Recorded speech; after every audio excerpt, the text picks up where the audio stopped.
everybody, welcome to Comic Tropes. I'm your host Chris, and today we're going to talk about the comic book Runaways by writer Brian K. Vaughan.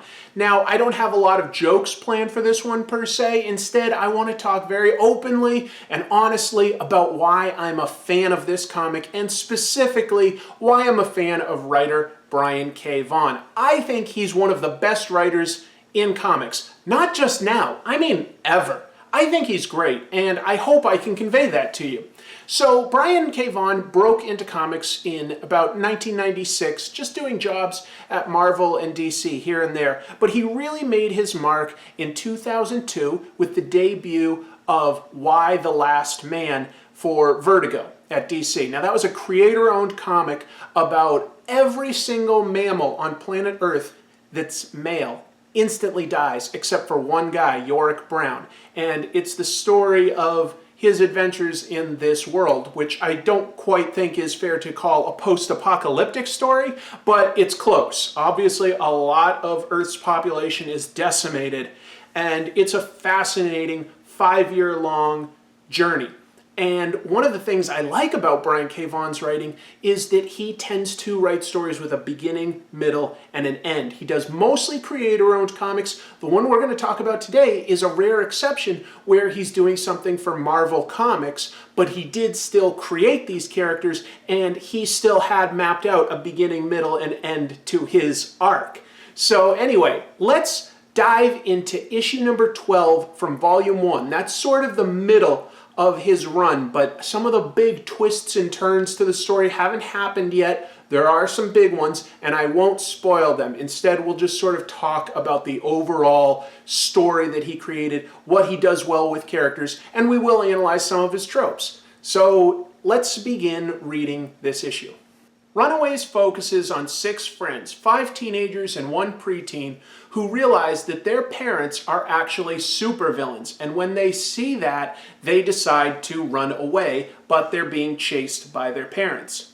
In Runaways, each of the parents falls into a type of supervillain trope. We have the gangsters, we have aliens, we have mutants, we have wizards, we have inventors, and we have time travelers.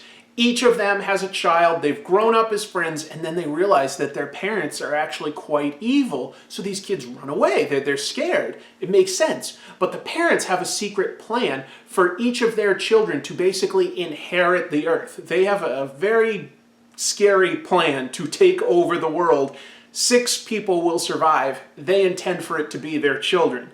So you've got these two at loggerheads. The story we're picking up with now, the kids are on the run. They're in Los Angeles. That's where they grew up. They're on the run, and they have bumped into Cloak and Dagger, who have been told that 5 of these kids kidnapped the youngest one. They were told that by the police. So they're going up against superheroes. Cloak is a teleporter who controls the entrance to another dimension, and in the last issue, he transported 3 of the team members to his dimension. And now we're picking up with Cloak and Dagger staring down the other 3.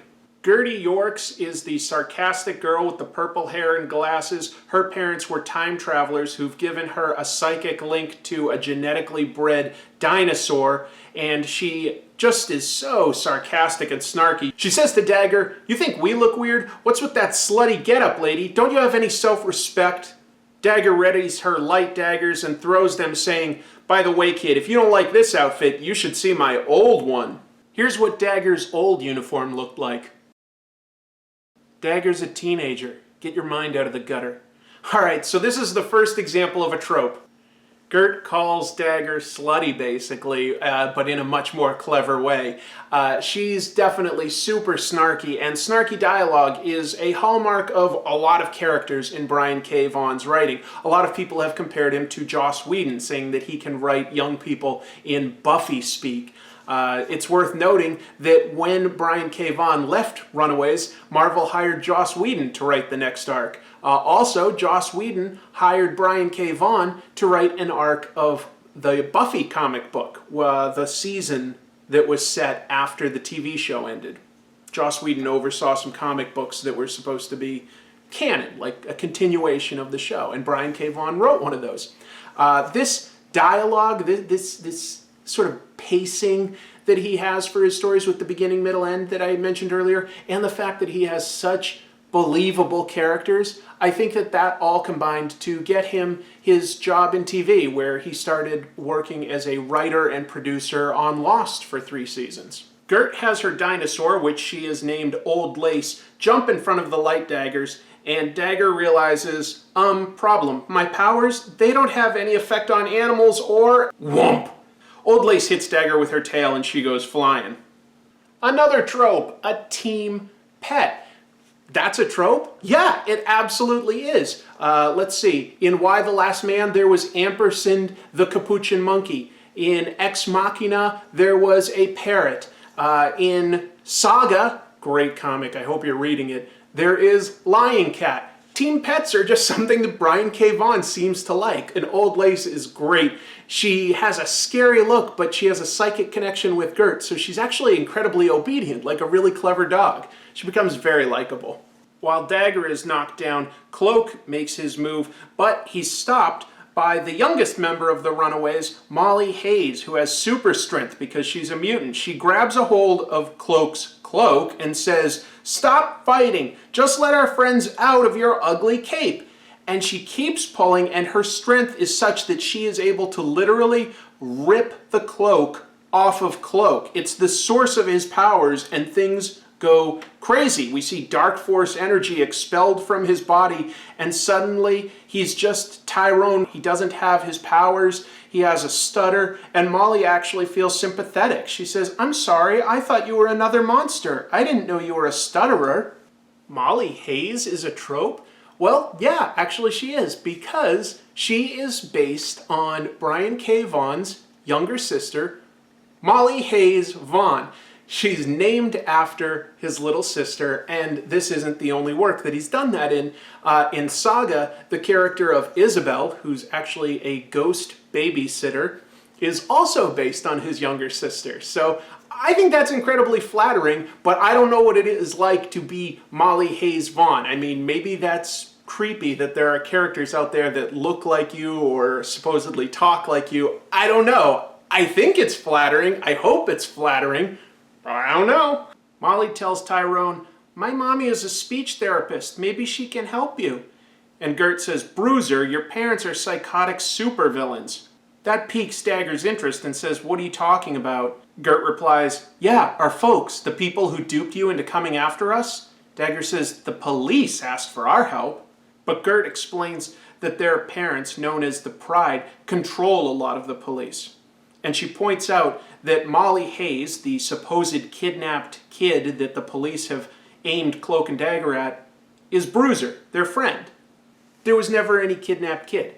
Now the story continues as most runaway teen stories do. It's them eating chili over a burning barrel and carrying around a bindle full of, old cans that they can trade in for 5 cents a nickel at the recycling station. No, I'm just kidding. Let's continue with the story. So Cloak no longer has access to the Dark Force dimension, which means the other members of their team are actually stuck there. There's Chase Stein, the vaguely jockish son of inventors, Alex Wilder, the genius strategist, son of 2 gangsters, Nico Minoru, the goth Asian girl whose parents are wizards. She's definitely the breakout character. Everybody loves Nico. She's self-assured. She's got doubts and stuff. She's not a perfect character, but she's good under pressure. And she's clever because some ways her powers are a little bit like Green Lantern's. She can summon a staff that lets her cast a spell, but she cannot cast the same spell twice, so she has to think creatively. And finally, there's Karolina Dean, the young lesbian alien. The 4 teens are trying to figure out where they are, how they can get back. They realize that none of their powers work down there, and suddenly they realize that there are actual demons. Tyrone explains that when his cape was pulled off, it severed his connection to the Dark Force dimension. It leads to Gert coming up with this tortured metaphor. The guy's outfit is like the mystical equivalent of a portal to the internet, but the server crashed, so before we can perform a search, we have to find a way to get it back online, right? That was the worst analogy I've ever heard, but it gives me an idea. The light daggers that Dagger throws purify people. So she theorizes that if she hits Tyrone with a lot of energy, it may restart his powers. Using Cloak and Dagger in this story is actually a really clever way of using Marvel characters that already exist. Cloak and Dagger were originally teen runaways, and they were given these experimental drugs which unlocked mutant powers within them, latent powers. So they were actually originally runaways, and so it's kind of believable that the police would reach out to Cloak and Dagger and tell them about, a kidnapped kid, and that they would believe them and care about that particular issue. Light daggers originally would purify drug users. So even though they were runaway characters, their comics never focused that much on the runaway aspect. Instead, they were kind of independent superheroes that went after drug dealers. It was much more about teens and drugs. That was the story that they focused on in their comics. So it's just a really clever re-envisioning of who they are to bring them into the Runaways book like this. I love it. Dagger's plan works, and Cloak is able to bring back the other Runaways. And even though Chase Stein is really angry about what just happened, cooler heads prevail, and they all sit down and have a quiet conversation. Alex deduces that the police officer that reached out to Cloak and Dagger must work for their parents, the Pride, and Dagger says that she knows somebody that's connected to the Avengers and she can send them out to help these kids. But none of the kids want to go through Cloak's teleporting cloak to New York. They say that they'll just wait there in LA for a few days until the Avengers come. But now they have hope. Gert summarizes it. Cloak and Dagger have all the info they need to send the super people after our parents. They can assemble a posse in Manhattan, and we'll go back into hiding until our rents are in the slammer and the coast is clear. Karolina says, maybe that makes us cowards, but I love that plan. I don't think I have any fight left in me. I like Karolina's reaction here. It shows that each of these characters has their own personality. They think about things differently. They each have their own goals, hopes, interests, fears. It just makes sense. None of them are interested in being superheroes per se. In fact, the group isn't really called the Runaways. I'm calling it that because they are runaways and it's the title of the book. But they don't call themselves that. They use their own real names most of the time. Every once in a while they use a superhero name, but it's really just played for the fun of it. These are kids out on their own and they're afraid of adults. In fact, almost every adult in this series is either corrupt or inefficient. It's an interesting way of looking at things. Cloak and Dagger and the Runaways go their separate ways, and Molly says, "Thanks, it was awesome to meet you, Cloak and Dazzler." Dagger mutters to herself, "My name is... I hate this city." We cut to a hospital. In the hospital bed is a police officer, Lieutenant Flores, and in the previous issue, he had reported to the Pride that he had put Cloak and Dagger on the Runaways' tail. The Pride did not appreciate that because Cloak and Dagger are superheroes, so they shot him in the leg just to teach him a lesson. He gets a call from an anonymous caller that says, "You're the dork who sent Cloak and Dagger after us, right? I'm surprised our parents haven't killed you yet." Who is this? "Right now, I'm the only friend you've got." "You're one of their children, aren't you? The Pride told me they might have a mole in their gang, but I didn't believe." One of the members of the Runaways is a mole. One of them is still loyal to their parents. We don't know who that is, but he warns this police officer to get the news back that Cloak and Dagger are assembling some superheroes, so they need to hide their operations and go quiet so that the superheroes can't find them. He's been tipped off. It's a pretty big change, and it's a trope. So I'm calling this anti-hero and anti-villain. You could argue that Brian K. Vaughan's work uses characters that are all shades of gray. But I think this is slightly more accurate for Runaways because it's a traditional superhero type of book. So these characters aren't really superheroes, but whoever the mole is operating as one of them, but is still loyal to the parents. So not a complete evil person, but certainly doing bad things. Tricky to define. I think anti-villain actually fits the bill here. And following that tip, we see that Cloak and Dagger are actually captured by a handful of the Pride, so they're never able to get the warning to the Avengers. Not even these members of the Pride are clear on who their mole is, and the parents of Molly Hayes even wonder aloud, who in God's name is our mole? And what are they digging up for us? So we end on a trope. Cliffhanger splash pages. A lot of stories in comics will open with a splash page. Brian K. Vaughan actually likes to leave on a splash page. Here we're going, yeah, here are all these kids. They all look happy right now. They feel like they're about to be saved by the Avengers. They've gone out and gotten food for themselves. They're feeling a little bit of freedom.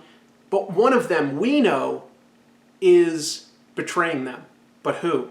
Well, that's the question for the next few issues. So that's the final trope. Runaways is one of the few things that Brian K. Vaughan has done for Marvel or DC.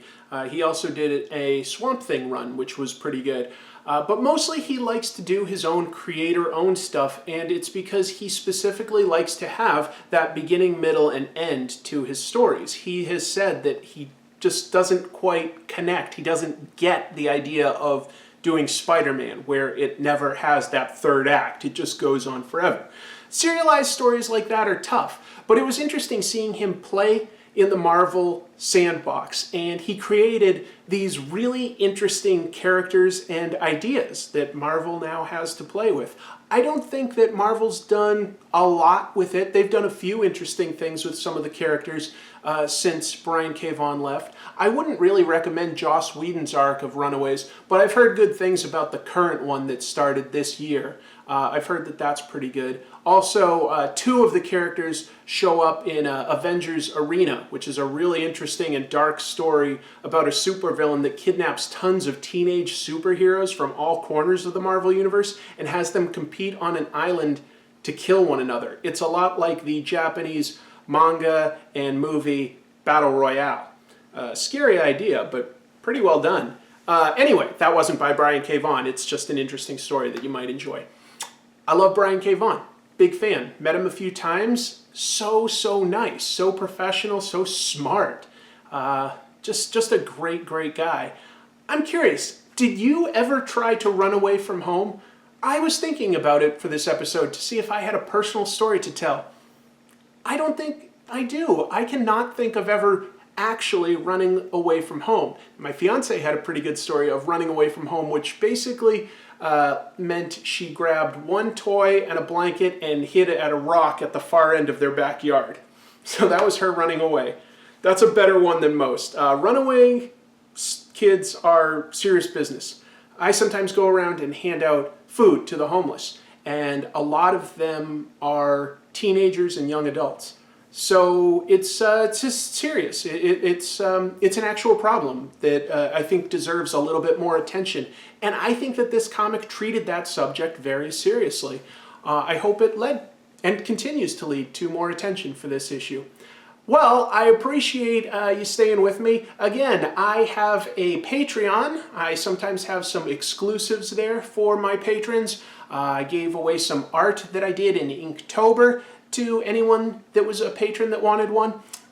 So yeah, I have extra episodes. You might want to check that out. Or you can find me on Twitter or Instagram at Chris Piers. I appreciate all of your support, and until next time, keep reading comics.